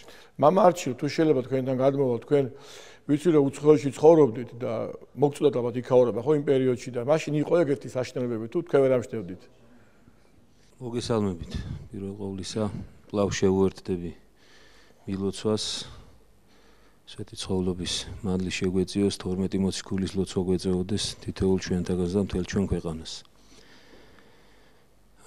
უცხოეთში ცხოვრებას რაც შეეხება სიმართლე გითხრათ, იქ მე დიდათ არ მეცალა იმაზე დასაკვირვებლად, მაგრამ თქვენ ამერიკაში ის არის რომ ნამდვილად ჩანდა ის ყველაფერი, რაზეც ახლა აქ ჩვენ ვლაპარაკობთ, ეს საფრთხეები ყველაფერი. ჩანდა ის რომ ბავშვები და ჩანს დღესაც რომ ბავშვები არიან ოჯახში მოძალადეები ფაქტიურად. ჩანს ის რომ მშობელს ეშინია ბავშვის. და რატომ ეშინია? ხა ბავშვი არის ბავშვი. მას იმდენი გონიერება არ ყოფნის რომ მას რომ წაიყვანს სოცმუშაკი ძალიან ცუდ დღეში ჩავარდება. ბავშვი მარტივად აზროვნებს, მას მშობელი ჩაგრავს, ასე გონია, რო არ გაუშვა სადღაც და იყენებს მის ხელთ არსებულ ყველა ინსტრუმენტს, რომ ეს მჩაგვრელი, ესე ვთქვათ, რაღაცნაირად მოიცილოს. მაგრამ მშობელი ხომ გონიერია, მშობელმა იცის, რომ ეს თუ წაიყვანეს ძალიან ცუდი დღე დაადგება მას. ამიტომ ყველაფერზე თავს იკავებს. აი დაშინებულები არიან პირდაპირ გეუბნებით. მშობლები არიან დაშინებულები, რომ ოღონდ ბავშვმა რაღაცა შეცდომა. პირველივე კლასიდან არა. პირველ კლასამდე აქვს preschool-ს ეძახიან, სკოლამდელი აღზრდა. პირველივე ბავშვი იქ მიდის თუ არა, პირველივე რასაც ეუბნებიან არის ის, რომ აი ნომერი და შენ იცოდე თუ სახში რაღაცას გეტყვენ, აი აქ დარეკავ. პირველი აი ბავშვის განათლება ჯერ ის რო ვთქვათ სამშობლო ჰიმნი რაღაცები ეს აქვს, განსაკუთრებით შეერთებულ შტატებში აუცილებლად აქვს ეს ისინი და მეგობრის გოგონა არის 5 წლის და ეს ჰომოსექსუალური თემები აუცილებლად პირველივე ბავშვი იქ მისვლის თანავე იწყება აღზრდა აი ამ კუთხით რომ აი ამ კუთხით ბავშვი იყოს მიმღებელი და ასე შემდეგ ერთი რაც მინდა თქვენი ყურადღება გავამახვილო ესეთი ანალიტიკური გადაცემა იყო NPR-ი არის რადიო ესეთი National Public Radio ამერიკული რადიო არის რომელიც დილას გადის ხოლმე რადიოში არის ხოლმე ეს გადაცემები და იქ იყო ესე იგი ანალიზი და რა თქოს იცით რა მომეწონა რომ აი ახლა ბრიტანეთი რომ გამოვიდა ევროკავშირიდან იქ ამბობენ რომ ეს კონსერვატიულმა ფრთამ არისტოკრატიამ გაიმარჯვა ანუ ნაციონალურად ეროვნულად მოაზროვნე ადამიანებმა გაიმარჯვეს და რადგან ეს ამერიკული ის იყო ამერიკაზეც გადავიდნენ და რა თქოს ნახეთ რა არის იცითო დღეს ჩვენთანაც არისო მსგავსი პრობლემებიო მაგრამ ძალიან მალეო ახლა ეს ძველი თაობა რო გადავაო და ახალი თაობა წამოვაო რომელიც უკვე აღზრდილი არისო შესაბამისი ლიბერალური ღირებულებებითო ეს პრობლემა უკვე მოხსნილი გვექნებაო ანუ ეს ადამიანები არ ფარავენ იმას რომ პატარა თაობის აღზრდა უნდათ ისე რომ მათ შემდგომ ამათი ინტერესები გაატარონ და ეს კანონი რასთანაც ახლა ჩვენ საქმე გვაქვს ამას ემსახურება და სხვას არაფერს რომ მშობელს წაართვა შვილი რომ ის აღზარდონ ისე როგორც უნდათ მათ კიდევ რა თქმა უნდა ამას ძალიან ბევრი კუთხე აქვს ასევე საერთოდ ამ თემაზე ლაპარაკს ახლა პირმა ჩემი სათქმელი რა არის ხლა მათი მხრიდანაც უამრავი არგუმენტი წამოვა რა თქმა უნდა და ძალიან კარგი ორატორული ნიჭით დაჯილდოებული ადამიანები არიან ეს ლიბერალური ფრთა ესე ვთქვათ ჩვენი საზოგადოების და მრავალ ესე ვთქვათ არგუმენტს მოიყვანენ ამ კანონის საჭიროების მე ხალხს მინდა უბრალოდ მიმართო ვისაც ენდობით დაუჯერეთ ნუ დაიჯერებთ იმას რომ სამღვდელოება ეკლესია გადაწყვეტილებებს იღებს ვიღაცის ნათქვამით იციან ხოლმე ესეთი პატრიარქის შეცდომაში შეიყვანეს ესე არ არის ეკლესია მიფიქრა ამის შესახებ და ამას რომ ამბობს ეს არის მისი პოზიცია რომელიც არ შეიძლება შეიცვალოს და აი ხალხს მინდა მიმართო რომ აირჩიეთ ვის ენდობით ნუ მოისმენთ იმას რომ აი ესე აქ რა არის ხო ბოლო ჯერში ჩვეულებრივი ადამიანი რომელიც სახში ზის ის ვერ იგებს ახლა ჩვენ რაღაცას ისე მაღალფარდოვანად ვიტყვით ის კიდე რაღაცას იტყვის ეკლესია აი ის ადამიანები ვინც აგზიან ხო მათი ცხოვრებით ამტკიცებენ იმას რომ მათი ნაზრევი არის ეს მათი პოზიცია არის ეს თუ ენდობი ამას დაუჭირი ამას ხარი და მიყევი ამას და გაყევი ამას ბოლომდე და არა ისე რომ აი წეგან მამა დავითმა სწორედ აღნიშნა აქამდე იძახდნენ რომ სახში მაინც ხო არ შემოგვივარდებიან აგეთ თუ არ შემოგვივარდებიან და თან მე უსუსურები ძალიან უსუსურები რჩებით ამ ყველაფრის წინააღმდეგ რა და მე მინდა ვთხოვ ხალხს უბრალოდ რომ აი ავთომ თქვა წეგან რომ სერაფიმ როუზის სიტყვები იმაზე გვიანია ვიდრე ჩვენ გონია მართლა ესე არის იმაზე გვიანია ვიდრე ჩვენ გონია ძალიან უკვე ახლოს არიან მოსულები და უნდა გავიღვიძოთ რაღაცნაირად ყველამ რაღაცა უნდა ვთქვათ. მე ყოველთვის ამას ვამბობ ხოლმე, მღვდელი ხარ ამბიონიდან თქვი. მასწავლებელი ხარ, სკოლაში დირექტორ შეეწინააღმდეგე. დამლაგებელი ხარ, ვისაც ულაგებ იმას ელაპარაკე. ყველამ უნდა ამოიღოს თქმა, უნდა გავიაზროთ ის, რომ ეს ქვეყანა ჩვენია და ჩვენ ვმართავთ და არა პირიქით. ამას თუ ყველა გავიაზრებთ, მე ძალიან იული იქნება ამ საქმის კეთება. ამიტომ მე მინდა ვთხოვ ხალხს, რომ აი როგორ თქვა, პასუხისგებლობა გამოიჩინონ. გაიაზრონ, რომ ეს ქვეყანა არის მათი და ეს 10 და 15 კაცი არ უნდა იბრძოდეს ამისთვის. ის 83%, რომელიც იძახის, რომ ვარ მართლმადიდებელი, უნდა გაიაზროს ის, რომ ამ მართლმადიდებლობისთვის რაღაცა უნდა გააკეთოს. ხმა უნდა ამოიღოს, ისე არა, რომ სამსახურიდან გამაგდებენ. ჩვენი წინაპრები სიკვდილზე მიდიოდნენ ჩვენ დასაცავად, ახლა სამსახური რომ დაკარგო, რა მოხდა ამის გულისაკაც? როცა დემოკრატიის, ასე თქვათ, საფარით გვესაუბრებიან, ეს უნდა გაითვალისწინო. რას ნიშნავს დემოკრატია? ხალხის მმართველობა. ხალხს უნდა კითხონ, გვინდა ჩვენ აი ესეთი კანონების შემოღება? რატო არ გვეკითხებიან? რატო ღებულობენ ესე 50 თუ 70 პარლამენტარი ამ გადაწყვეტილებას, რომელსაც არც წაუკითხავთ წესიერად ეს კანონები და არც იციან არსი და მნიშვნელობა. რასაც დაავალებენ, იმას იღებენ. რასაც დაავალებენ, ხელი უნდა აწიონ და მიიღო. მე ადრე ვთქვი და კიდე გავიმეორებ. თითოეული ეს პარლამენტარი არის დამნაშავე საკუთარი ოჯახისა და სახელმწიფოს წინაშე. ან გაუნათლებელი. დავასრულებ მაშინ მეც ახლა რომ ხალხს დრო არ წავართო აქ სათქმელი ყველას ეკნება და აბსოლუტურად უერთდები მამა დავითის სიტყვებს. არც ერთ პარლამენტარს არ ეგონოს რომ ისინი ან ერის ან ღვთის წინაშე პასუხისგებლობას გაექცევიან. მაგრამ დავამატებ კიდევ ერთ რამეს რა. ყველა ადამიანი ვინც მსგავსად მოაზროვნეს თავის ქვეყანას ჩააბარებს თანაბარწილად იქნება მასთან ერთად ამ ყველაფერს. მერწმუნეთ ეს არ არის პოლიტიკური განცხადება. არანაირად პოლიტიკური, მაგრამ კიდევ იმდენად მეშინია უკვე ამ ყველაფრის რომ აღარ ვერიდები ახლა, არ შეიძლება ხმას აძლევ, შენც პასუხისგებელი ხარ, ყველამ უნდა გაიაზროს. ყველა არის პასუხისგებელი ამ ყველაფერზე. ვინც ამ ადამიანებს ჩააბარებს ქვეყანას მომავალში, პასუხისგებელია მათ პოლიტიკაზე, ეს ყველამ უნდა გავიაზროთ. კიდევ ერთხელ ბოდიშვი ხდი თუ ეს პოლიტიკურ რაღაცა ელფერს იღებს ეს ჩემი ის, მაგრამ ასე არ ვფიქრობ, მე ამის გამო არ ვამბობ, რომ რაღაც პოლიტიკური რომ ვინმე იფიქროს, რომ რაღაც ეს პოლიტიკური ის გვაქვს ჩვენ, ასე ვთქვათ, იერსახე რაღაც მიღებული, ანუ ამ ხელისუფლების საწინააღმდეგო. მე გეტყვით იმას, რომ თითოეული ჩვენთაგანი, ვინც აქ ვიმყოფებით, აი ამ 9 წლიან რეჟიმს სააკაშვილისას ვებრძოლდით. ვებრძოლდით და ამხილებდით. გვიჭერდნენ და აგვიჭირეს კიდევაც და ასე შემდეგ და ასე შემდეგ. და მე თავში ჩემი სიტყვის თავში აღნიშნე რომ გაცრუებული მაქვს იმედი ამ ხელისუფლებისგან რომ აი ესეთ კანონებს ღებულობს. ანუ ჩვენ აბსოლუტურად არაპოლიტიკური ცნობიერება გაგვაჩნია. ჩვენ უბრალოდ ლაპარაკობთ იმას, რაც არის მოცემული, რასაც ვფიქრობთ ჩვენ ღმერთისგან, რაც არის მოცემული და ჩვენი ქვეყნისთვის რაც არის საოცრებელი, იმის შესახებ საუბრობთ. იქნება ივანიშვილი, სააკაშვილი მნიშვნელობა არ აქვს. მნიშვნელობა არ აქვს ამას და ასე ვიქნებით ყოველთვის. ასეთ იქნება ჩვენი ცნობიერება ყოველთვის, რომელი ხელისუფალიც, რომელი პოლიტიკური პარტიაც არ მოვა ქვეყანაში, ქვეყნის სათავეებთან. ჩემშულს რო შვილი წაართვა. ეს რო გავიაზრე პირდაპირ ვითხოვ, ჩავატაროთ, გამოკითხო, გვინდა თუ არა ევროპა. აი ესეთი კანონებით. აქ საუბარი იყო არის თუ არა ჩვენი განცხადებები, პოლიტიკური განცხადებები. არამს და არამს პოლიტიკური განცხადება არა თუ არ არის, არამედ ის ადამიანები, რომლებიც ჩვენს პოლიტიკოსობაზე აპელირებენ, კოვზის ნაცარში ჩაგდებას უფრო უნდა ხედავდნენ ამ ყველაფერში, ვიდრე მათი მიზნის მიღწევას, რომ ჩვენ გავჩერდებით და ჩვენი ქვეყნის წუხილით არ დავინტერესდებით და ამას პოლიტიკად რომ შეგვირეცხავენ, მერე ვიქნებით ჩვენ გაჩუმებული.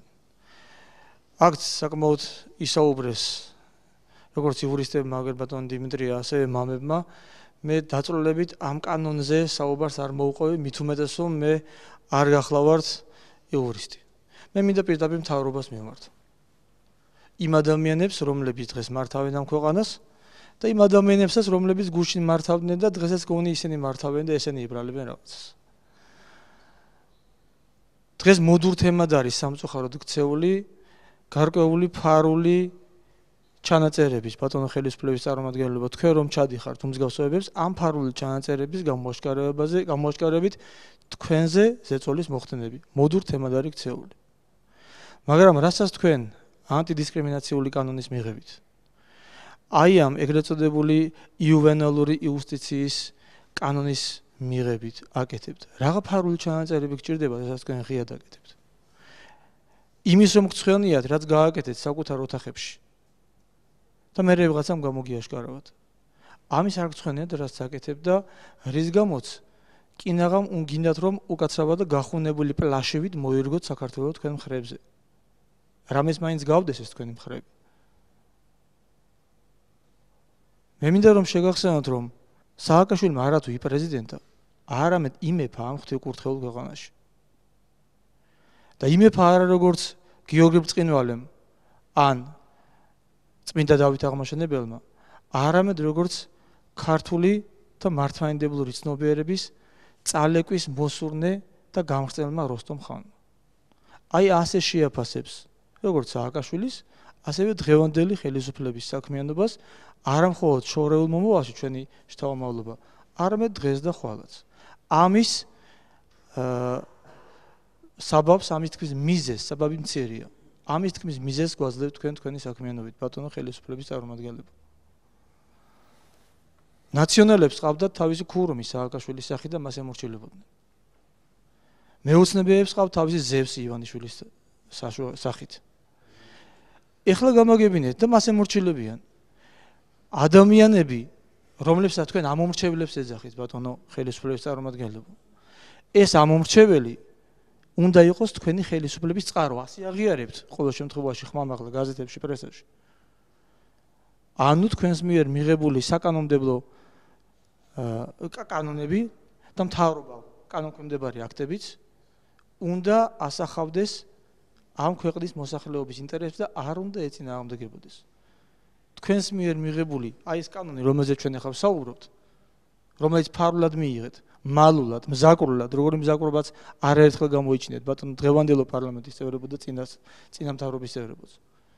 აი ეს კანონი ემსახურება ამერიკის და ევროკავშირის ინტერესებს და არა იმ ქვეყნის ინტერესებს, რომლის საკანონმდებლო ორგანოს წარმომადგენლებით სამწუხაროდ თქვენ ბრძანდებით და თქვენც რომ იყვნენ ისინიც კიდე.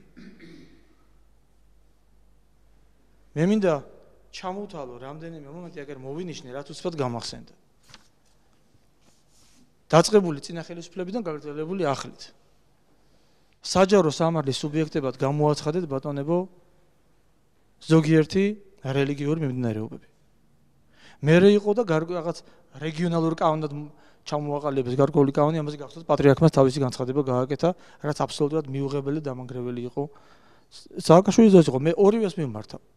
ანტიდისკრიმინაციული კანონი მიიღეს, ეს უკვე დღევანდელებმა.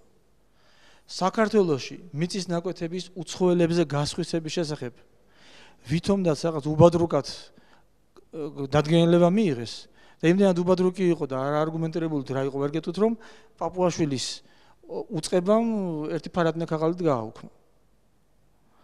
სკოლებში ახალი საგნების შემოტანა მოინდომეთ, რომლის ძალითაც შემოგაქვთ ჰომოსექსუალიზმის და სქესის გადაკეთების საკითხების სკოლებში, პატარა ბავშვებთან. საუბარია მე-4-მე-5 კლასელებზე და მერე ზემდგომ. ახლა არის და ოჯახში იჭრებით და გინდათ რომ ამ კანონის ძალით შვილები ზაგვართოთ. და ზოგიერთი თქვენგანი სამწუხაროა, მაგრამ შვილები ჯერ არ ყავს და ჩემი შვილებით ვაჭრობა მომინდომეს. მათ შორის იუსტიციის სამინისტროში. თავისები არ ყავთ, მაგრამ ჩემით უნდა ივაჭროთ, რატომ? მათ დედობრივი განცდა გზნობაც კი არ გავაჩინიათ. სამწუხაროა, მე ამას ნიშნის მოგებით არ ვამბობ. ეს არის ტრაგედია, არა მხოლოდ მათი პირადი ტრაგედია, რომელსაც ისინი ვერ ხვდებიან და ადამიანის საცოდავი არის მაშინ უფრო, როდესაც ვერ ხვდება რას აკეთებს. ვიდრე როცა ხვდება. ისინი ამას გეუბნებიან, რომ არაფერი ცუდი არ არის. ერთი გამაგებია და ამ ყველაფრის ფონზე ხომ არ უნდა დაისვას საკითხი ბატონო მთავრობის წარმომადგენლებო, რომ თქვენ თითქოსდაც რუსული საბჭოთა იმპერიის მონობა არ გნებავდათ, მაგრამ დღეს გარკვეული უკაცრავად დოღი გაქვთ გამოცხადებული, რომ დაიმკვიდროთ ევროკავშირისა და ამერიკის მონის სტატუსი. სახელად რაც დაარქვეთ ამას რა მნიშვნელობა აქვს? ეს ხო მონობაა და მეტი არაფერი. მე მათ მინდა რომ მიმართო, რომ ეგებ დაფიქრდნენ, თორე აქ სხვა თვითონაც იღუპებიან და ჩვენს გუპავენ ესე. დღეს როგორც ტელევიზიები, ტელეარხები, არასამთავრობო ორგანიზაციები ასე მათი საჩითილი გახდა საქართველოს, რომ ასე იჩეკებიან და იჩეკებიან. ასევე ის ადამიანები, რომლებიც ასე უკაცრავად და ყველანაირ ორიენტაცია გამრუდებულად ჩანან დღეს საზოგადოებაში, აპირებენ იმით, რომ ჩვენ თურმე ევროკავშირში და ნატოში შესვლით, საიდანაც ეს კანონი მოდის, რომელზეც დღეს ვსაუბრობთ. აი იქ შესვლით ჩვენ უბრუნდებით თურმე ნოიტყვით და ჩვენ მშობლიურ ოჯახს. მე მინდა რომ წავიკითხო ახლა ერთი ამონარიდი იმ ავადსახსენებელი ჰომოსექსუალთა მანიფესტიდან, რომლის დასაკმაყოფილებასაც მიიღეს დღევანდელი კანონი. დღეს ჩვენ რომ განვიხილავთ ეს კანონი. ოჯახი ეს სიცრუის, ღალატის, უძლურების, პირმოთნეობის და სისასტიკის სანერგე გაუქმდება. ოჯახის ინსტიტუტი, რომელიც წამლავს, წარმოსახვასა და თრგუნავს თავისუფალ ნებას, აღმოფხვრილ იქნება. გენეტიკურ ლაბორატორიებში მოხდება სრულყოფილი ვაჟების ჩასახვა და გამოზრდა. ისინი გაერთიანდებიან კომუნებში, რომელთაც გამოცდილები უხელმძღვანელებენ. ყველა ეკლესია, რომელიც დაგუგმობს, დაიხურება. ჩვენი ერთადერთი ღმერთები სიმპათიური ჭაბუკები არიან. ჩვენ შეგვიძლია იარაღის სროლა და ბარიკადების აღმართვაც. იკანკალე ჰეტერო ღორო, როდესაც ჩვენ გამოვჩნდებით ნიღბების გარეშე. ეს ციტატა გახლავთ 1987 წელს სვიფტის მიერ გამოქვეყნებული მანიფესტიდან. შემთხვევით, აი მათი ამ ჰომოსექსუალების ნიღბების გარეშე გამოჩენის დრო ხომ არ მოვიდა და ამ ყველაფრის ფონზე ხომ არ ხდება ისე, რომ დემოკრატიის საფარველ ქვეშ კაპიტულაციას გვიმზადებს ჩვენი ხელისუფლება. ამას ვერასოდეს ვერ დავემორჩილებით. როდესაც ანტიდისკრიმინაციული კანონი მიიღეს, პირველივე კვირას ჩვენმა უწმიდესმა უნიტარესმა ქადაგებაში სამების საკათედრო ტაძარში გამოაცხადა, რომ არც ერთი მორწმუნე ადამიანი ამ კანონს არ მიიღებს ბრძანა. რა თქმა უნდა, არც ერთი ადამიანი ამ პერსპექტივას არ მივიღებთ და არ დავემორჩილებით. მეც და აქ ყოფ ადამიანებსაც შვილები გვყავს. მე კიდე რა, აქ მრავალშვილიანი ოჯახის მამების ხედა. ხელისუფლების წარმომადგენლებო, აგერ გეუბნებით, მე არ ვიცი რომელი კამერა მიყურებს, იქნებ თქვენ შემოგხვდოთ და გვითხრათ, რომელი თქვენი წარმომადგენელი მობრძანდება და იმისათვის რომ მე ჩემს შვილს არ გაუშვებ, ჩემი შვილები არასრულწლოვანები არიან, არ გაუშვებ იმ გაკვეთილებზე, რომელიც თქვენ გიდათ რომ შეიტანოთ, საბრალო განათლების ყოფილი მინისტრის ხელით რომ დაიწყეთ, მე იქ არ გაუშვებ ჩემს შვილებს და რომელი თქვენი სოცმუშაკი მოვა ჩემთან და ხომ არ გონიათ რომელიმეს სტუმარ მოყრულად მივიღებ. და გეგონებათ რომ მღვდელი ვარ და მე ჩემ უფლებებს არ დავიცავ, თუნდაც ფიზიკურად. სხვა გზა თუ არ დაგვრჩება, თუ მაინც უნდა წაგვართვანა ჩვენ ციხეში გაგვიშვან.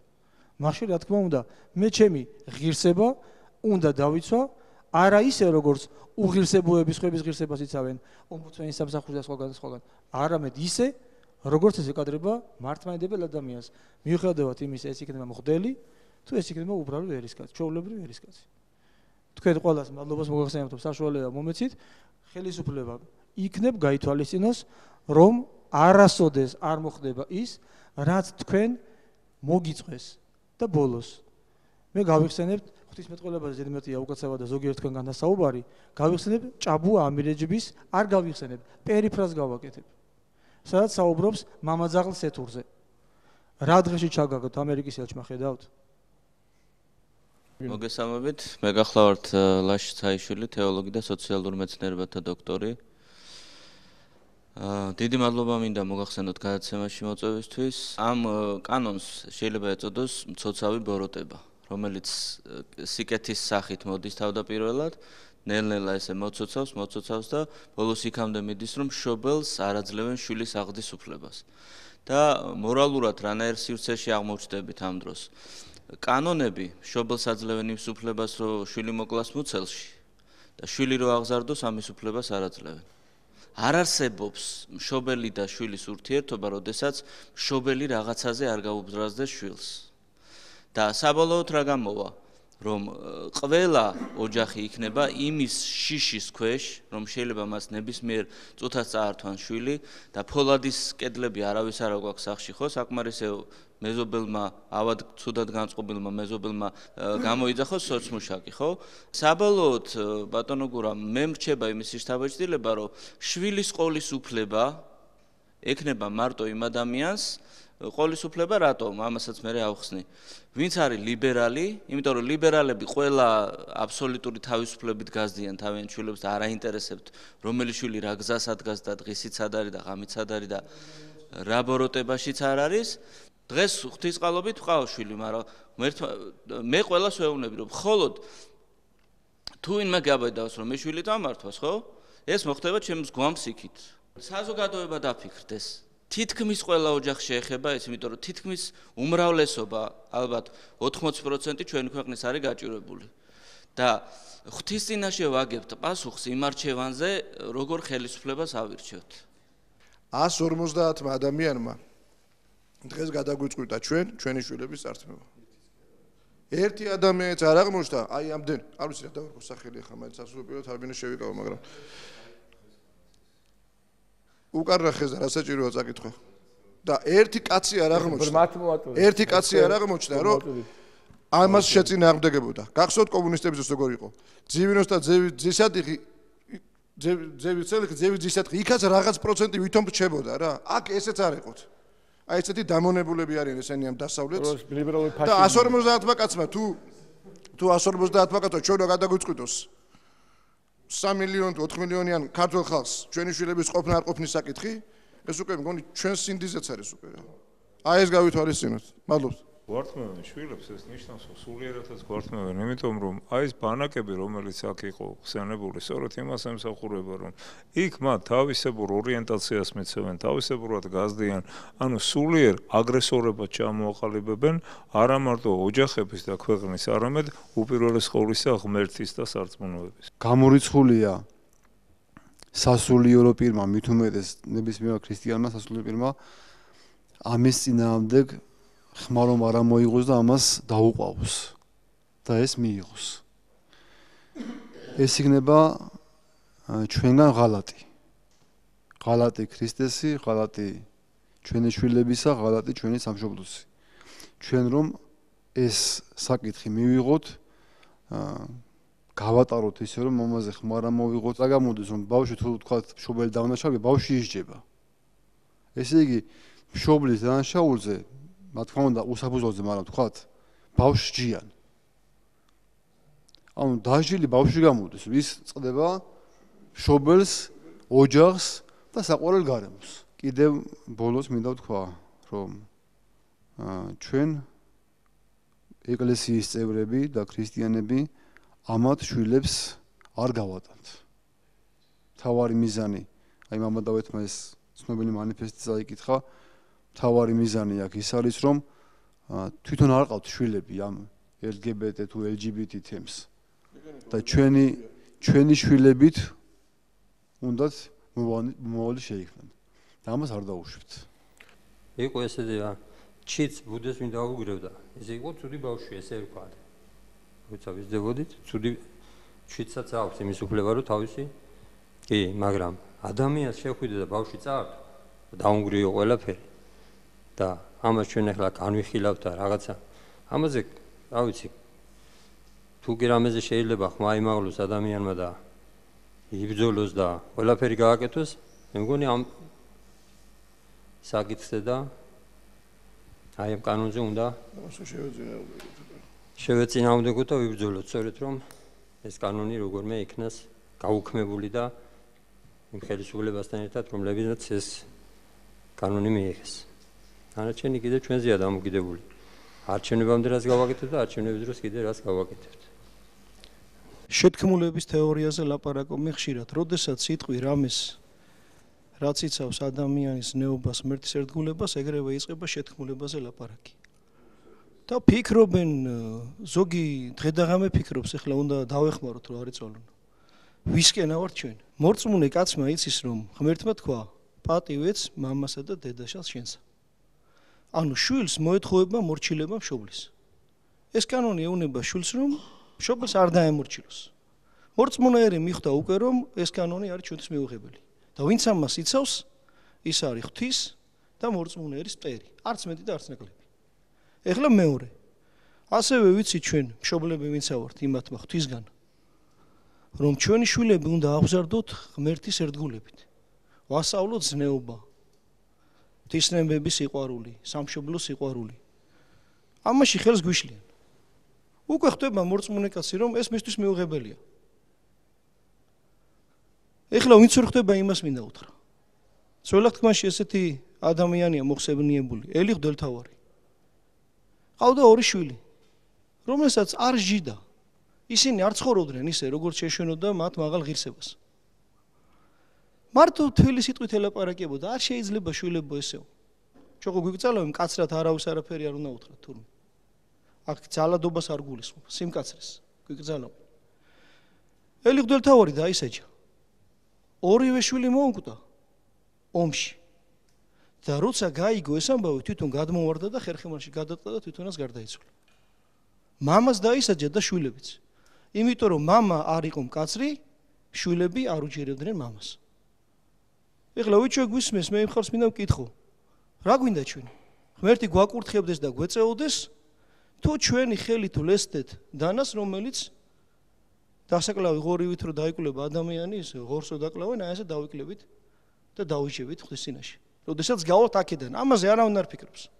აქ თქვა მამა დავითმა, რომ ეშინიათ, რომ არ თქვან, აი ამან ეს გააკეთა, იმან ეს გააკეთა. ღმერთის შიში არ უნდა გქონდეს ჯერ. თუ შეგეშალა და შეინანე შედალოცვილო და მეორე სისულელი აღარ გააკეთა. იმის შიშით არავინ არ გამიგოსო, სხვა რამეებსაც რო ამატებ. ესე უდგები ჩვენ. არავისკენ არა ვართ. ჩვენ ესე ვართ.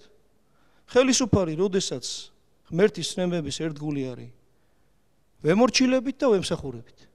როდესაც ხელისუფალი ღმერთის კანონების გადასვლას იწყებს, ჩვენ იმას აღარ უჭირებთ და პირიქით ვებრძვით. არც მეტი და არც ნაკლები. იმიტომ რომ გაჩუმდა გამოვიდა რომ უღალატე შენ საქმეს. ღრისთვისაც ღმერთმა გამოგარჩია. აი ეს არის. არ ინერვიულონ, არ იფიქრონ. შეთქმულება არ ეძებონ, აი ეს არის რეალობა. მე ვფიქრობ, მართლმადიდებელი კი არა, ყველა ადამიანი, ვისაც სწამს ღმერთი, ამის წინააღმდეგ უნდა იყოს. ეს ვერაფერს ვერ ვიგებ. საძნეობის ღმერთმა ამ ხალხს მე ესე უსურვებდი, სინანული მიცენ. გოგონთ არა ისეთი, ჩვენთან რომ მოდიან და ჩუმად რომ ნანობენ, არა?